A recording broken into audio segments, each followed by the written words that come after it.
ರಾಜಕಾರಣದ ದಣಿವರಿಯದ ಭೀಷ್ಮ, ಭಾರತದ ಮಾಜಿ ಪ್ರಧಾನಿ ಎಚ್.ಡಿ. ದೇವೇಗೌಡರ ಕಣ್ಣಲ್ಲಿ ನಿನ್ನೆ ರಾತ್ರಿ ಒಂದು ಹನಿ ನೀರಿತ್ತು. ಇಡೀ ದೇಶದ ರಾಜಕಾರಣವನ್ನೇ ತನ್ನ ಬೆರಳ ತುದಿಯಲ್ಲಿ ಆಡಿಸಿದ ಆ ಹಿರಿಯ ಚೇತನ ನಿನ್ನೆ ಆಸ್ಪತ್ರೆಯ ಐಸಿಯು ಬೆಡ್ ಮುಂಭಾಗ ನಿಂತಾಗ ಅಸಹಾಯಕವಾಗಿ ನಿಂತಿದ್ರು. ಕಾರಣ 6 ದಶಕಗಳಿಗೂ ಹೆಚ್ಚು ಕಾಲ ನೆರಳಿನಂತೆ ಜೊತೆಯಾಗಿದ್ದ ಏಳು ಬೀಳುಗಳ ಸುದೀರ್ಘ ಪಯಣದ ಸಹಧರ್ಮಿಣಿ ಚೆನ್ನಮ್ಮನವರು ಇವತ್ತು ಇಡೀ ಸಂಸಾರವನ್ನು, ನಾಡನ್ನು ಅಗಲಿ ಆಕಾಶದ ನಕ್ಷತ್ರವಾಗಿದ್ದಾರೆ. 85 ವರ್ಷಗಳ ಸಾರ್ಥಕ ಬದುಕನ್ನ ಮುಗಿಸಿ ಮೌನ ತಪಸ್ವಿನಿಯಂತೆ ಚೆನ್ನಮ್ಮನವರು ಇವತ್ತು ಮಣ್ಣಿನ ಮರೆಗೆ ಸರಿದಿದ್ದಾರೆ. 1954ರ ಕಾಲವದು. ಇನ್ನು ದೇವೇಗೌಡರು ರಾಜಕೀಯಕ್ಕೆ ಅಂಬೆಗಾಲಿಡುತ್ತಿದ್ದ ಸಮಯ. ಹಾಸನದ ಸಾಮಾನ್ಯ ಹಳ್ಳಿಯೊಂದರ ಹೆಣ್ಣು ಮಗಳಾಗಿ ದೇವೇಗೌಡರ ಕೈ ಹಿಡಿದು ಬಂದವರು ಚೆನ್ನಮ್ಮ.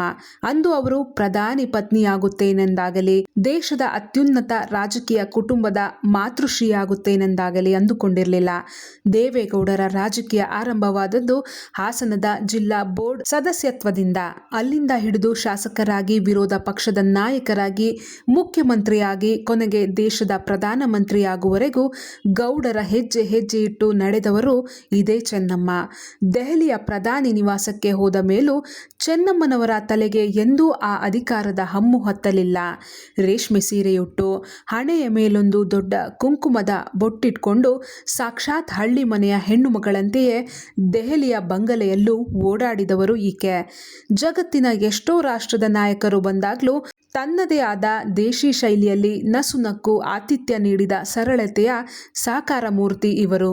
ದೇವೇಗೌಡರ ರಾಜಕಾರಣವೆಂದರೆ ಅದು ಸುಲಭದ ಹಾದಿಯಾಗಿರಲಿಲ್ಲ. ಅದು ಸದಾ ಮುಳ್ಳಿನ ಹಾಸಿಗೆ.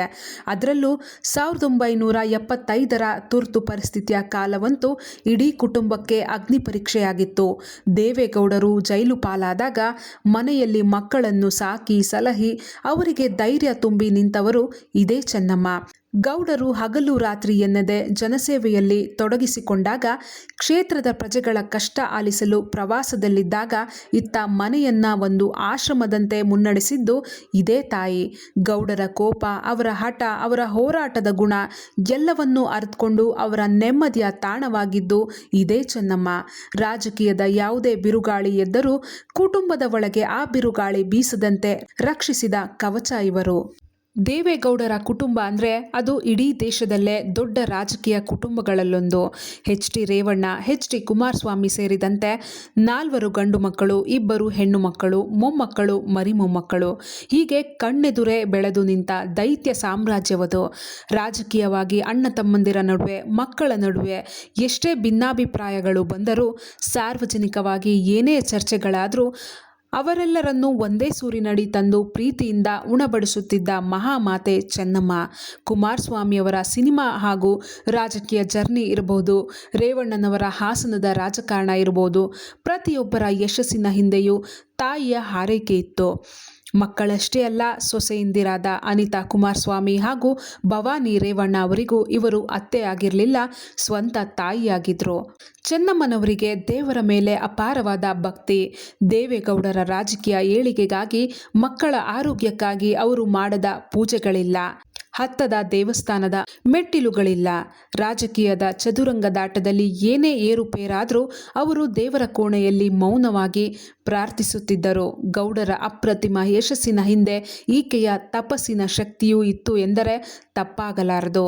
ಆದರೆ ಕಳೆದ ಕೆಲವು ಸಮಯದಿಂದ ವಯೋಸಹಜ ಕಾಯಿಲೆಗಳಿಂದ ಬಳಲುತ್ತಿದ್ದ ಚೆನ್ನಮ್ಮನವರ ಆರೋಗ್ಯ ತೀರಾ ಕ್ಷೀಣಿಸಿತ್ತು. ಹೆಜ್ಜೆ ಇಡಲು ಗೌಡರ ಆಸರೆ ಬೇಕಿತ್ತು. ಆದರೆ ಇತ್ತೀಚಿನ ದಿನಗಳಲ್ಲಿ ಗೌಡರೇ ವಯೋಸಹಜವಾಗಿ ಬಳಲುತ್ತಿದ್ದಾಗಲೂ ಇಬ್ಬರು ಪರಸ್ಪರ ಕೈ ಹಿಡಿದು ಕುಳಿತುಕೊಳ್ಳುತ್ತಿದ್ದ ದೃಶ್ಯಗಳು ನೋಡುವವರ ಕಣ್ಣಾಲಿಗಳನ್ನು ತುಂಬಿಸುತ್ತಿದ್ದವು.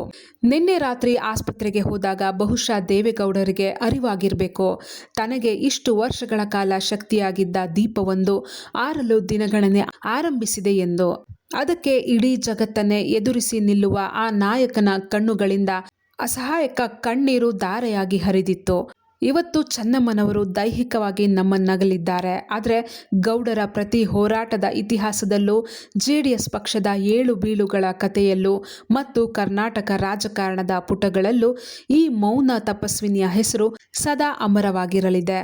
ಒಬ್ಬ ಆದರ್ಶ ಗೃಹಿಣಿಯಾಗಿ, ತಾಯಿಯಾಗಿ, ಧರ್ಮಪತ್ನಿಯಾಗಿ ಬದುಕಿ ತೋರಿಸಿದ ಆ ಮಹಾಚೇತನಕ್ಕೆ ನಮ್ಮ ಭಾವಪೂರ್ಣ ಶ್ರದ್ಧಾಂಜಲಿ. ಗಂಗೆ ತುಂಗೆಗಿಂತ ಪಾವನಳು, ಬೀಸೋ ಗಾಳಿಗಿಂತ